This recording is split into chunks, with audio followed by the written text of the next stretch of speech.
ya. Siapa siapa saya gitu mau ngajar teman-teman semua gitu kan. Nah, judulnya seperti yang sudah dilihat di postingan Instagram atau mungkin di mana gitu ya. The Irony of Holiness. Ini kan topik yang cukup apa ya, kalau saya bisa gambarkan cukup renyah gitu untuk dikunyah kita kunyah sama-sama malam hari ini. Nah, tidak bisa kita pungkiri bahwa ketika kita bicara tentang kekudusan, maka kekudusan itu selalu lekat dengan Allah. Bahkan di dalam Alkitab disaksikan, dinyatakan bahwa kekudusan merupakan salah satu atribut yang sangat penting, ya kan, bagi Allah gitu, yang dimiliki oleh Allah. Nah, bahkan banyak pihak kalau kita lihat di dalam perjalanan kekristenan, bahkan perjalanan Yahudi secara historis, kita akan menemukan bahwa kekudusan menjadi salah satu aspek yang dirindukan, yang dikejar, yang betul-betul sangat semangat gitu ya, sangat berapi-api orang-orang di dalam tradisi Yahudi khususnya melihat kekudusan ini sebagai sesuatu yang harus dipertahankan. Maka kita nggak bisa heran bahwa di dalam tradisi Yudaisme, tradisi Yahudi, karena kalau kita bicara tentang perjanjian baru pun, kita nggak bisa lepas dari tradisi Yahudi. Bahkan kalau kita bicara kekristenan pada umumnya, maka tidak bisa tidak kekristenan akan kembali kepada akar Yudaistik sebetulnya. Akan ada hubungan itu. Sekalipun kekristenan dan Yudaisme bukanlah dua gerakan atau dua aliran yang sama gitu. Namun keterkaitan itu ada. Nah, di dalam tradisi Yahudi, misalnya di dalam dunia perjanjian baru, kalau kita melompat ke dalam dunia perjanjian baru, ada banyak sekte yang menekankan tentang kekudusan. Antara lain yang bisa kita temukan di dalam di dalam perjanjian baru, catatan Injil, Farisi misalnya. Orang Farisi salah satu sekte yang mengejar, yang pursue apa itu kekudusan. Mereka betul-betul menghidupinya. Namun kekudusan yang dipahami oleh orang Farisi ini sifatnya asketik.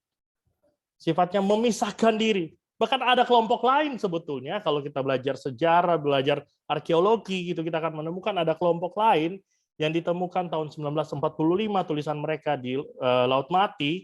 Jadi itu kelompok Qumran, mereka itu adalah kelompok yang memisahkan diri betul-betul dari dunia, mengasingkan diri dan membangun satu kehidupan terpisah dari dunia. Bahkan mereka menilai kelompok Farisi pun dalam pandangan kelompok Qumran ini merupakan orang-orang yang sebetulnya sudah tercemar. Tercemar apa? Helenisme, budaya Yunani. Tercemar apa lagi? Tercemar dengan imperialismenya Roma, negara bangsa Romawi. Maka mereka memisahkan diri gitu ya. Kalau kita lihat di dalam perjalanan kekristenan, maka kekristenan pun sebetulnya cukup mengadopsi hal-hal ini.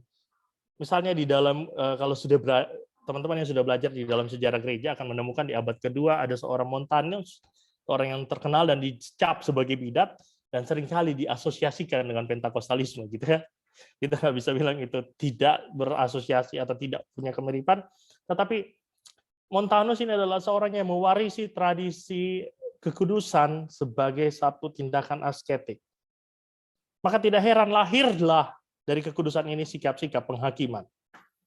Maka dari kekudusan lahir sikap penghakiman, karena kita tidak akan menemukan mereka yang memahami kekudusan secara asketik itu melihat sesamanya sebagai orang yang sama-sama di dalam Kristus, di dalam, atau buat orang Yahudi di dalam Allah gitu kan. Mereka melihat sebagai orang-orang di luar komunitas mereka sebagai komunitas yang teralienasi dari Allah, terpisah dari Allah, bahkan duniawi yang harus dijauhi. Maka kalau kita bicara tentang perjanjian baru, maka perjanjian baru itu ada di dalam dunia yang seperti itu. Maka kalau kita bicara tentang sikap Yesus, karya Kristus, itu ada di dalam kerangka pemahaman-pemahaman kekudusan yang seperti itu. Dan kita akan menilik hari ini dari Lukas 15 ayat 11 sampai 32. Karena kalau kita bahas secara keseluruhan, maka kemungkinan kita nggak akan punya waktu bisa buat satu kelas baru gitu ya, untuk bicara tentang kekudusan. Maka saya akan mengambil satu teks menjadi acuan kita hari ini, yaitu Lukas 15 ayat 11 sampai 32. Yaitu perumpamaan tentang, kalau di dalam lembaga Alkitab Indonesia itu menyebut sebagai perumpamaan tentang anak yang hilang gitu ya. Tapi kita lihat sama-sama. Mari kita baca terlebih dahulu. Oke, saya bacakan buat teman-teman semua. Teman-teman boleh bisa ikutin. Yesus berkata lagi, ada seorang mempunyai 2 anak laki-laki. Kata yang bungsu kepada ayahnya, "Bapa, berikanlah kepadaku bagian harta milik kita yang menjadi hakku." Lalu ayahnya membagi-bagikan harta kekayaan itu kepada mereka. Beberapa hari kemudian anak bungsu itu menjual seluruh bagiannya itu lalu pergi ke negeri yang jauh. Di sana ia memboroskan harta miliknya itu dengan hidup berfoya-foya. Setelah dihabiskannya semuanya, timbullah bencana kelaparan di dalam negeri itu. Dan ia pun mulai melarat. Lalu ia pergi dan bekerja pada seorang majikan di negeri itu. Orang itu menyuruhnya ke ladang untuk menjaga babinya. Lalu ia ingin mengisi perutnya dengan ampas yang menjadi makanan babi itu. Tetapi tidak seorang pun yang memberikannya kepadanya. Ayat 17, lalu ia menyadari keadaannya, katanya, betapa banyaknya orang upahan Bapakku yang berlimpah-limpah makanannya, tetapi aku di sini mati kelaparan. Aku akan bangkit dan pergi kepada Bapakku dan berkata kepadanya, Bapa, aku telah berdosa terhadap surga dan terhadap Bapa. Aku tidak layak lagi disebut anak Bapa. Jadikanlah aku sebagai salah seorang upahan Bapa. Maka bangkitlah ia dan pergi kepada bapaknya. Ketika ia masih jauh, ayahnya telah melihatnya lalu tergeraklah hatinya oleh belas kasihannya. Ayahnya itu berlari mendapatkan dia lalu merangkul dia dan mencium dia. Kata anak itu kepadanya, Bapa, aku telah berdosa terhadap surga dan terhadap Bapa. Aku tidak lagi layak disebut anak Bapa. Tetapi ayah itu berkata kepada hamba-hambanya, lekaslah bawa kemari jubah yang terbaik. Pakaikanlah itu kepadanya dan kenakanlah cincin pada jarinya dan sepatu pada kakinya. Dan ambillah anak lembu tambun itu. Sembelihlah dia dan marilah kita makan dan bersukaria. Sebab anakku ini telah mati dan menjadi hidup kembali. Ia telah hilang dan didapat kembali. Maka mulailah mereka bersukaria.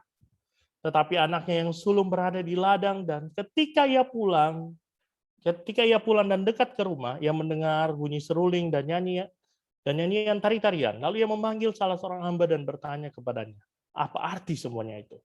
Jawab hamba itu, adikmu telah kembali dan ayahmu telah menyembeli anak lembu tambun. Karena ia mendapatnya kembali dengan sehat. Maka marahlah anak sulung itu dan ia tidak masuk. Lalu ayahnya keluar dan berbicara dengan dia.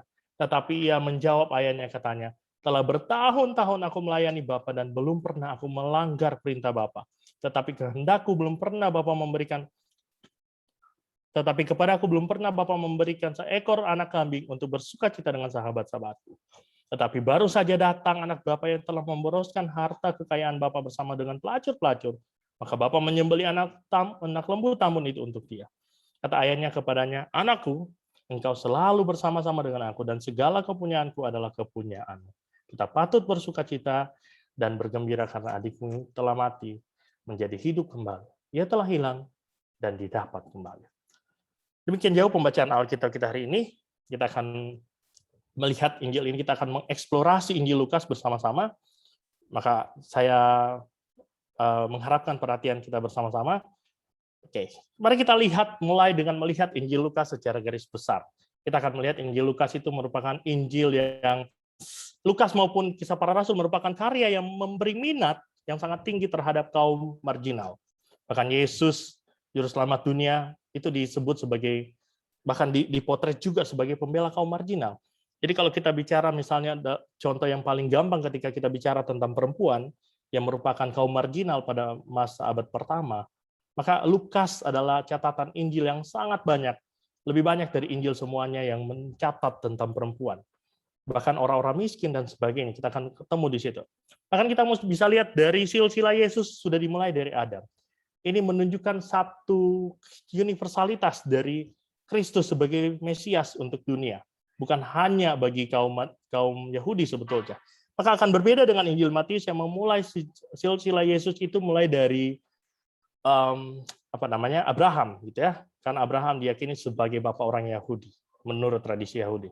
Lalu Lukas juga adalah Injil yang sangat menaruh perhatian terhadap orang-orang miskin, para perempuan, dan orang-orang yang dicap berdosa, orang-orang yang termarginalisasi lainnya.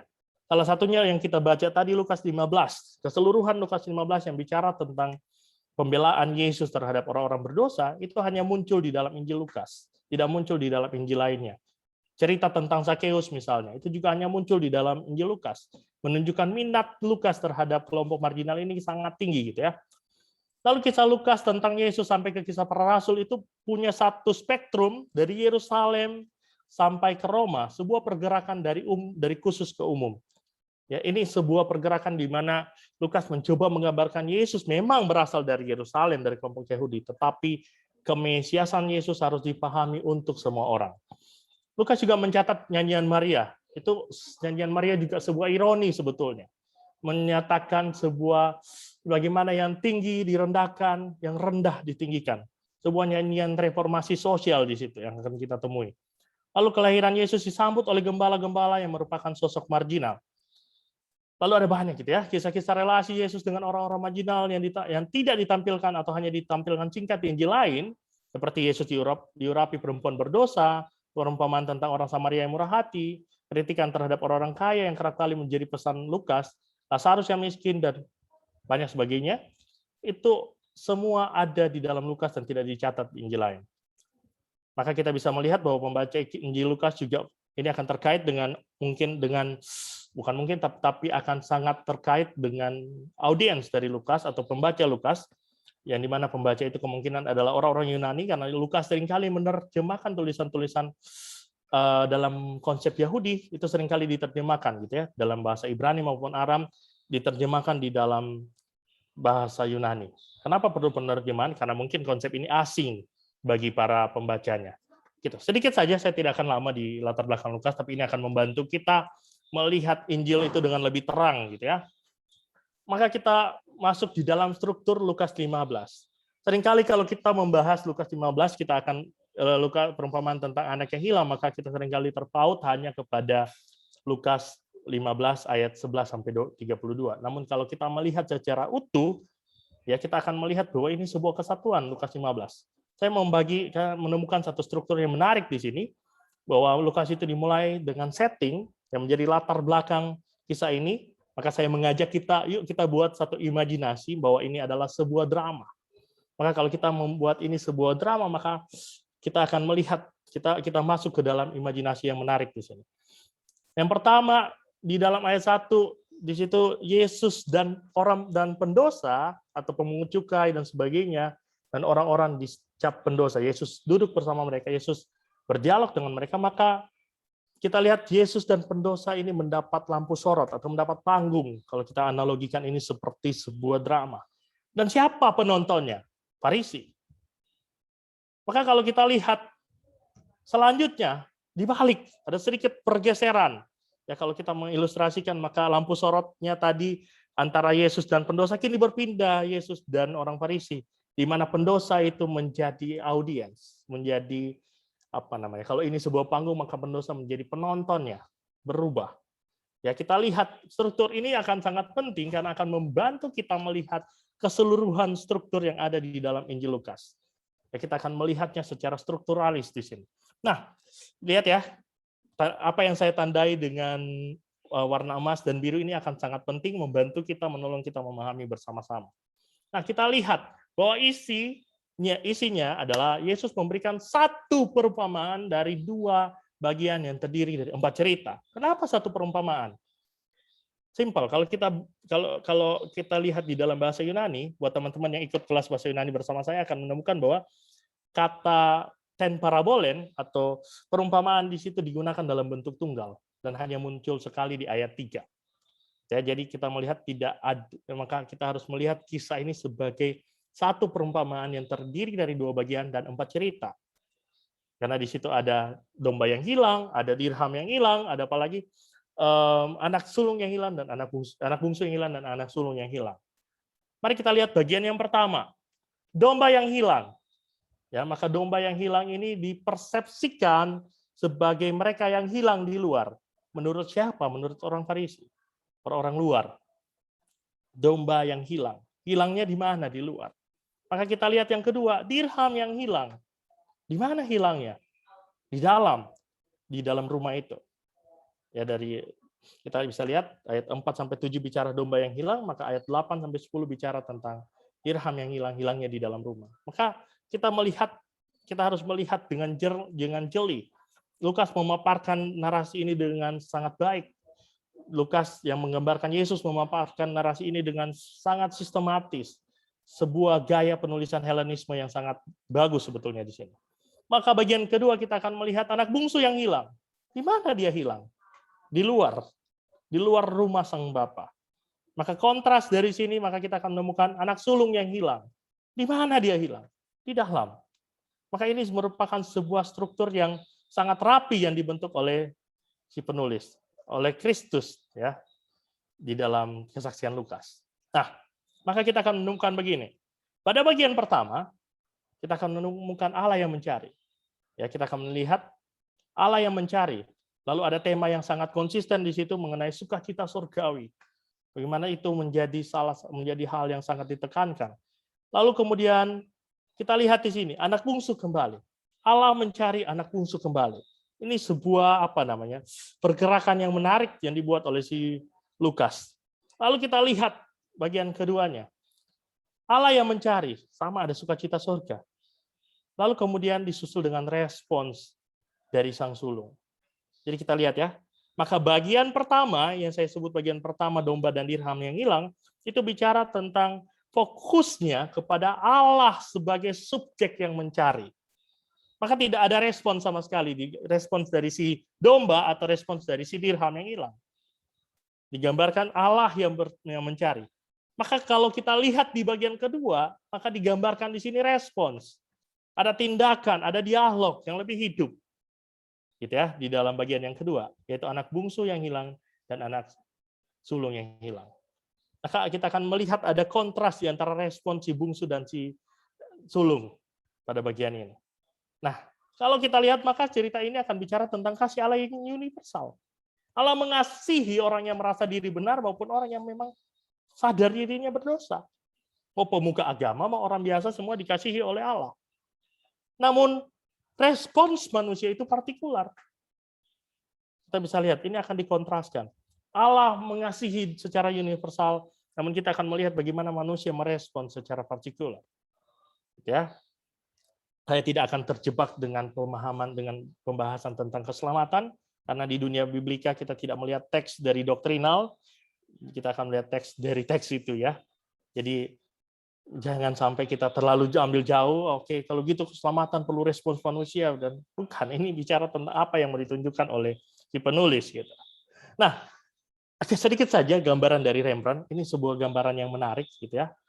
Ini Rembrandt menggambarkan ada 3 pribadi yang mendapatkan lampu sorot gitu ya, menjadi fokus dari si pelukis ini. Nah, kalau kita teolog itu bicara tentang menafsirkan, itu selalu bicara tentang teks demi teks, maka pelukis akan menafsirkannya dengan gaya lukisan mereka. Maka 3 sosok ini akan menjadi tokoh utama. Maka menarik sekali bahwa posisi si sulung ini akan sangat menjauh dari si bapak yang justru merengkuh sang anak. Nah, kita akan lihat sama-sama. Oke, kita masuk ke dalam struktur dari Injil Lukas 15 ayat 11 sampai 32 yang menjadi fokus kita. Karena di dalam struktur biasanya ada struktur. Nah, kita akan lihat. Kita akan lihat ada suatu bentuk kiastik sebetulnya di sini. Maka kita lihat Lukas 15 ayat 11 sampai 15. Itu memulainya dengan Lukas 15 ayat 11 sampai 32 dimulai dengan warisan si bungsu dan ditutup dengan warisan si sulung. Ini sebuah paralel. Ya, kalau kita melihat bentuk kiastik, maka di dalam, mungkin teman-teman yang belum belajar perjanjian baru, maka saya jelasin sedikit. Di dalam studi teks ada namanya pendekatan retoris. Apa itu pendekatan retoris? Jadi pendekatan retoris itu melihat bahwa biasanya, karena ini bicara tentang naskah-naskah kuno itu punya struktur, biasanya atas dan bawah itu punya paralel, sehingga yang tidak punya paralel itu akan menjadi sentral dari isi teks tersebut. Ya, jadi biasanya itu sentralnya, makanya disebut kiastik. Jadi itu akan menjadi, intinya adalah salah satu bagian yang di tengah yang tidak memiliki paralel dengan sebelumnya.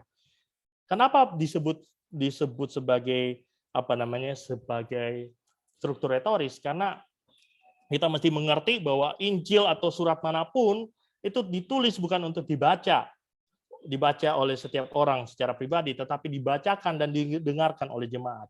Maka struktur retorika ini akan memainkan poin yang penting. Dan orang-orang yang biasa dengan dunia sastra seperti itu akan mudah memahaminya. Maka kita lihat begini, kelaparan dan kesadaran si bungsu itu akan memiliki paralel sekaligus kontras dengan kelaparan dan ketidaksadaran si sulung.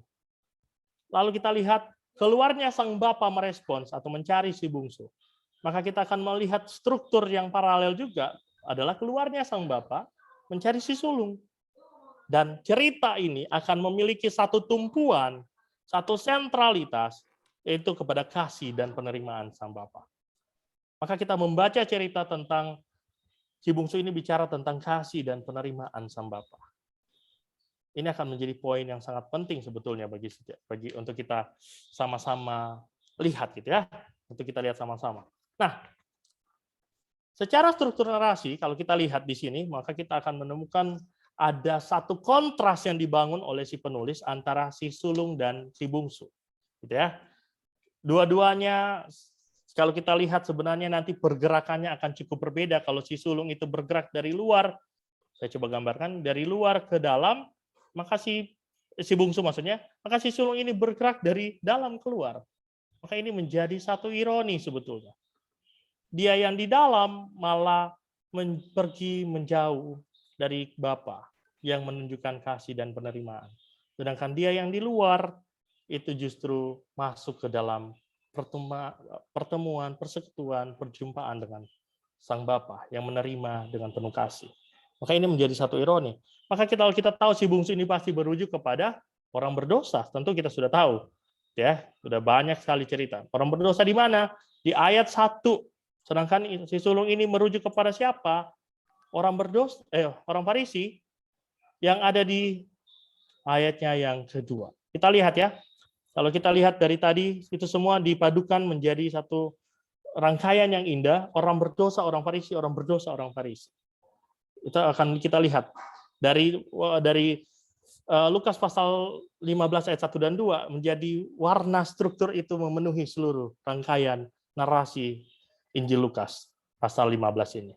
Maka kita melihat bahwa orang Farisi di dalam penolakan mereka, di dalam rasa bangga mereka, maka menjadi ironi mereka justru bergerak menjauh daripada sang Bapa.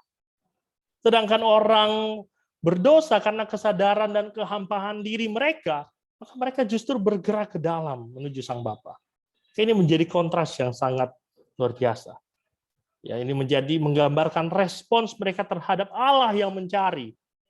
Maka kita tidak bisa bicara tentang Lukas 15 ayat 11 sampai 32 ini terpisah dari ayat sebelumnya tentang domba dan yang hilang. Karena kalau terpisah begini, karena kalau terpisah kita bisa menimbulkan pemahaman bahwa toh si bungsu yang sadar duluan, baru dia mencari sang Bapa, lalu sang Bapa merespons. Ya kan? Kalau kita memahami sebatas 15 ayat 11 sampai 32, maka kita akan mendapat gambaran yang tidak utuh dari narasi yang dari perumpamaan yang Yesus berikan. Maka kita akan mendapat satu gagasan yang salah bahwa manusia lebih dulu berinisiatif. Karena kalau kita lihat di dalam narasi Yohanes 15 ayat 11 sampai 32, si bungsu pergi, tiba-tiba dia sadar. Maka kesadaran dimulai dari si bungsu itu. Maka di sini kita akan membaca teks ini seakan-akan si bungsulah sebagai inisiator dari keselamatan yang dia peroleh sendiri. Maka Bapa merespons kesadaran si bungsu. Kita akan membaca seperti itu. Tapi kalau kita lihat kembali kepada apa yang saya gambarkan, maka tidak. Tidak bisa dibaca seperti itu. Sekalipun bukan cerita yang sama, di dalam perumpamaan yang sama, maka aspek yang mau ditekankan pada bagian kedua tentang anak bungsu dan anak sulung yang hilang adalah respons terhadap tindakan Allah di sebelumnya, yaitu mencari yang hilang di luar maupun yang hilang di dalam. Maka kita nggak bisa melepaskan bahwa keselamatan tetap di dalam porsi kasih karunia. Maka tidak bisa dilepaskan. Kebersamaan, pemulihan hubungan semua bicara tentang kasih karunia. Nah, kalau kita sejenak melihat bahwa seakan-akan yang dikontraskan hanya orang berdosa dan orang Farisi.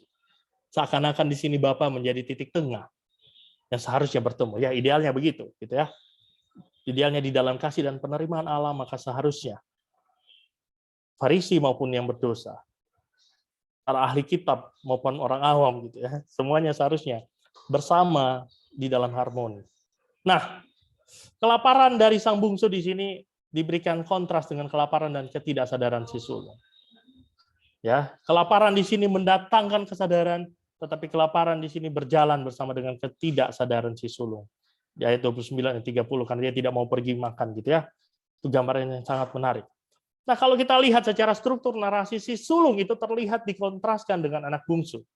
Namun sejatinya sang sulung bukan hanya dikontraskan dengan anak bungsu, melainkan pula dengan sang bapa. Jadi bukan hanya dengan si bungsu, tetapi juga dengan sang bapa. Mengapa? Mari kita lihat narasi ini lebih kecil lagi di dalam strukturnya. Ya, kita kalau bicara tentang struktural, kita harus mengerti struktur besar, struktur kecil, sampai microstructure yang ada di dalam sebuah teks. Nah, perhatikan respon sang bapa ketika anaknya itu pulang, anaknya itu merasa tidak pantas, merasa tidak layak, maka sang bapa tidak menghiraukan rasa ketidakpantasan si anak itu, si bungsu itu, malah si bapa itu merespons dengan sebuah pernyataan yang sangat menggugah. Sebab anakku ini telah mati dan menjalani dan menjadi hidup kembali. Ia telah hilang dan didapat kembali. Maka mulailah mereka bersukaria. Yang pertama, sang bapa itu memberikan sebuah pemahaman bahwa kembalinya sang anak itu merupakan sebuah kehidupan. Maka kembalinya yang berdosa dimaknai sebuah kehidupan. Ya, kita catat di sini tentang tema kehidupan. Kehidupan menjadi hal yang penting, kehidupan di dalam sang bapa. Maka dimaknai oleh sang bapa sebagai kehidupan atau kehidupan kembali. Dan yang kedua, sang bapa dalam respon sang bapa, maka kembalinya yang berdosa digambarkan sebagai sambutan dan sukacita. Sambutan dan sukacita yang diberikan oleh sang bapa. Maka kita melihat ini adalah sebuah gambaran dari yang namanya kasih. Ya, ini kita akan lihat respon sang bapa adalah kasih yang digambarkan lewat sebuah pernyataan yang menunjukkan makna dari kembalinya yang berdosa sebagai kehidupan dan sambutan dan sukacita yang diberikan oleh Bapa dalam merespons kembalinya yang berdosa. Nah, kita lihat bagaimana dengan si sulung.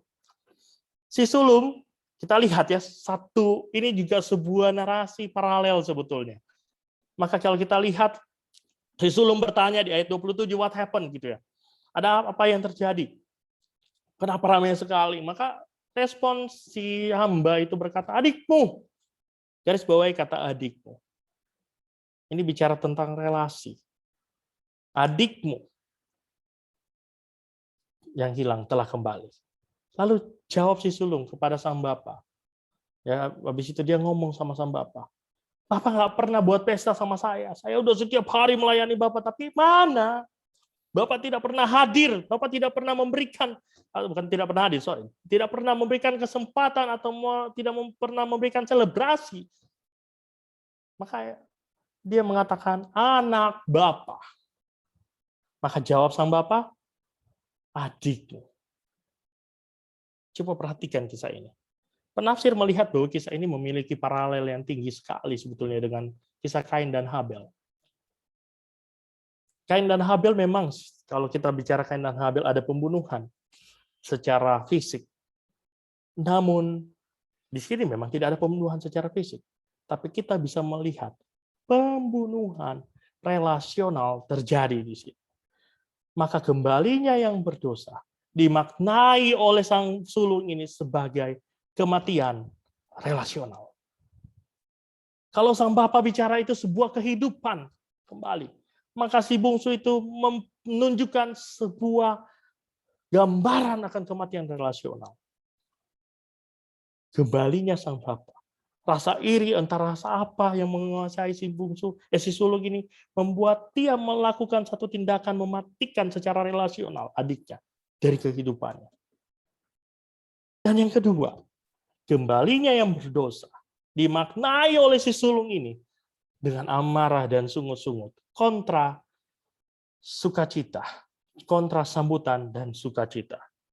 Maka kalau kita bisa lihat apa yang sebenarnya ditegakkan oleh si sulung? Kekudusan. Karena kita bicara ini sebagai orang Farisi yang menekankan kekudusan sebagai aspek utama di dalam religiusitas mereka. Sehingga ketika kekudusan itu dinodai, dalam tanda kutip dinodai, ketika Kristus, ketika orang lain atau siapapun itu mulai membangun relasi dengan orang-orang yang dianggap mereka sebagai orang-orang kafir, maka pilihan mereka, respons mereka adalah menolak, bahkan menentang. Maka secara tidak langsung, ironi tercipta.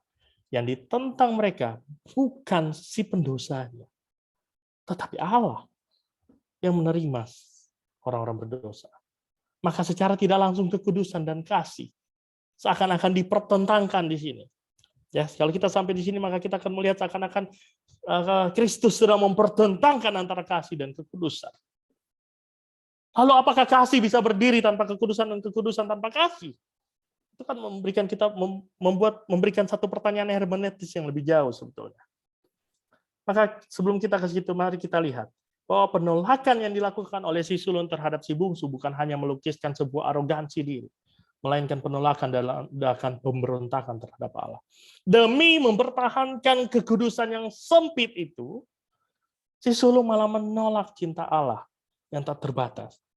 Maka the irony of holiness di sini terjadi. Kekudusan yang seharusnya dimaknai sebagai atribut Allah malah membuat si sulung justru menjauh dari Allah yang kudus itu. Bukannya mendekat kepada yang kudus, sang sumber kekudusan, si sulung ini malah menjauh daripada sang kudus karena mengejar apa yang dia percaya dan dia maknai sebagai kekudusan. Itulah yang terjadi dengan kehidupan orang-orang Farisi sebetulnya. Maka menjadi pertanyaan buat kita. Lalu kemudian apa itu kekudusan? Apa itu kekudusan? Kalau begitu. Apakah berarti kita hidup di dalam kasih anugerah Allah, maka kekudusan tidak lagi memainkan peran yang signifikan? Lalu kalau memang kekudusan itu penting, lalu kekudusan seperti apa? Jujur saja saya baru menemukan bagian ini tadi, pas saya lagi makan, tiba-tiba something terpikir gitu. Saya bilang ke Kotim, Roh Kudus bicara sama saya gitu. Dan menurut saya begitu ya. Karya Roh Kudus tidak bisa dimaknai hanya semata-mata sesuatu yang sifat supranatural. Hal-hal yang bersifat inspiratif, iluminatif pun sebetulnya kita bisa maknai sebagai karya Roh yang memimpin. Maka saya melihat begini. Memang kalau kita bicara definisi, di sini kita akan lack of definition yang bisa kita temukan di sini. Kita tidak punya definisi yang memuaskan dari narasi ini. Namun kita bisa melihat ada ironi di sini. Maka kita harus melihat secara keseluruhan. Dari ironi ini, maka kita diajak melihat gambaran besar Perjanjian Baru atau gambaran besar Injil Kristus tentang kekudusan. Maka saya akan mengajak kita untuk melihat ada teks yang menarik sebetulnya. Dalam Lukas 6 ayat 36, di situ dikatakan, hendaklah kamu murah hati, sama seperti Bapamu adalah murah hati.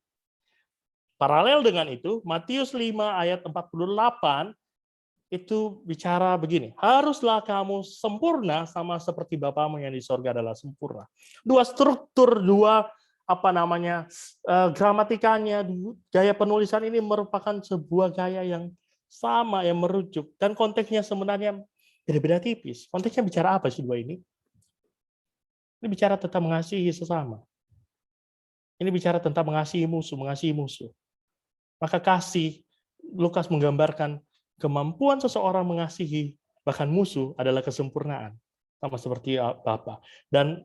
Matius menggambarkan. Sedangkan Lukas menggambarkan kemurahhatian dalam mengasihi sesama. Kalau kita lihat konteks dua ayat ini, maka kita akan menemukan itu. Maka kemampuan untuk mengasihi sesama bagi Lukas adalah gambaran kemurahhatian, sama seperti Bapa. Maka kita harus melihat ayat ini di dalam kerangka Yudaisme yang berasal dari salah satu ayat yang menjadi tumpuan holiness di dalam tradisi Yudaisme, yaitu Imamat 19 ayat 1. Kuduslah kamu sebab aku Tuhan Allahmu kudus. Struktur kalimatnya sangat mirip. Bahkan kalau kita lihat di Lai-Lai membuat ini sebagai paralel sebetulnya. Sebagai bagaimana kedua penginjil ini mengutip Imamat 19 ayat 1. Lukas mengutipnya dan membawanya ke dalam konteks kemurahhatian di dalam kerangka kasih terhadap bahkan orang yang menganiaya kita, terhadap musuh. Begitu juga dengan Matius. Matius bicara tentang kekudusan sebagai kesempurnaan, tetapi di dalam konteks mengasihi. Maka kalau kita bicara kekudusan, kita akan sampai kepada satu hal yang penting. Kekudusan akan bicara tentang Kristus, sang kasih itu. Maka kita tidak bisa memaknai holiness and love, tetapi holiness in love. Maka kekudusan harus dipahami di dalam frame kasih itu. Tidak bisa dilepaskan, tidak bahkan dipertentangkan. Maka kalau kita lihat kesalahan si sulung tadi adalah melihat kekudusan sebagai kontra dari kasih Allah. Maka kalau kekudusan harus bertentangan dengan kasih Allah, mungkin ada yang salah dengan cara kita mendefinisikannya.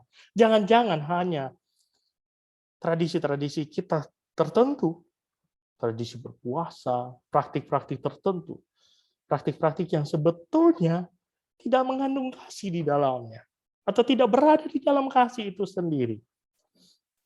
Maka kekudusan selalu harus dimaknai di dalam Kristus, sang kasih Allah, the embodiment of the love of God, kasih Allah yang menumbuh di dalam Kristus. Maka ini tidak bisa dipisahkan. Kalau kita memisahkan, maka akan menghasilkan pemahaman tentang kekudusan yang salah. Dan selanjutnya yang saya baru kepikiran dan saya tidak tulis adalah begini. Kalau Bapak Ibu lihat di dalam bahasa Yunani, saya sedikit mau bermain di dalam bahasa, maka kita akan menemukan Allah itu kudus, kita akan menemukan misalnya Allah itu kudus, ya kita akan menemukan kita kudus atau apa lagi? Adil, apa lagi? Merhati dan sebagainya. Tapi kalau kita lihat semuanya itu digunakan dalam formulasi begini. Kata benda, noun, lalu kata sifat, adjective. Maka di dalam rumusan bahasa ini akan menjadi, kalau kata sifat akan menjelaskan adjektif, maka ini akan menjadi makna atributif.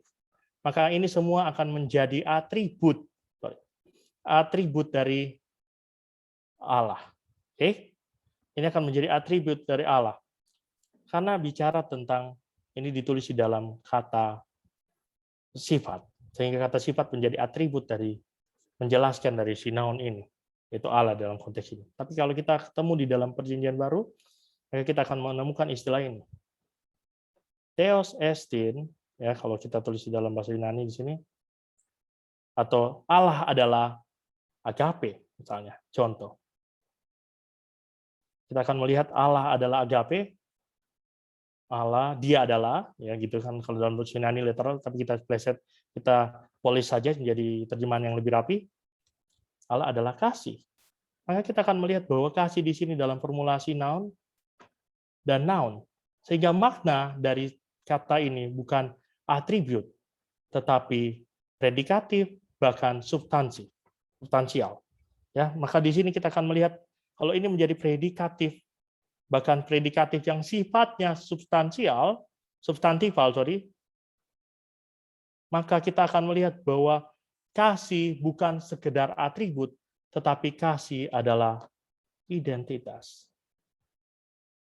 Maka kita bisa melihat kasih ditempatkan dalam formulasi yang berbeda dengan kudus, adil, dan sebagainya.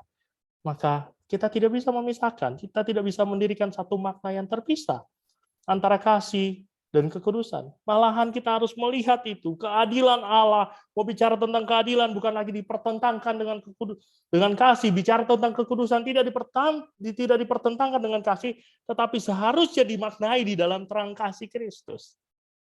Maka tidak boleh pemisahan itu. Karena kita akan merusak, kita akan melakukan hermeneutik yang salah di dalam menafsir kasih, kekudusan, dan sebagainya. Maka kesimpulan saya begini. Kalau kita lihat dari perjalanan pembacaan kita dari tadi, maka kita bisa melihat bahwa Allah adalah subjek dan sentralitas keselamatan umat. Karena Allah yang mencari, bahkan ketika bicara tentang respons manusia, penekanannya pun tentang Allah. Maka Allah menjadi sentralitas. Yang kedua, kesadaran diri yang hina di hadapan Allah adalah respons yang tepat terhadap anugerah Allah. Sedangkan perasaan diri benar, kudus, hanya akan membawa kita kehilangan Allah di tengah rasa memilikinya. Dan itu yang terjadi dengan anak sulung. Rasa memiliki, rasa layak, rasa diri kudus. Karena mengejar kekudusan dipahami secara secara sempit itu, maka dia justru kehilangan Allah di tengah rasa memilikinya. Lalu kemudian kekudusan tidak bermakna pragmatik, melainkan relasional. Kekudusan tidak dapat dilihat di luar kasih Allah.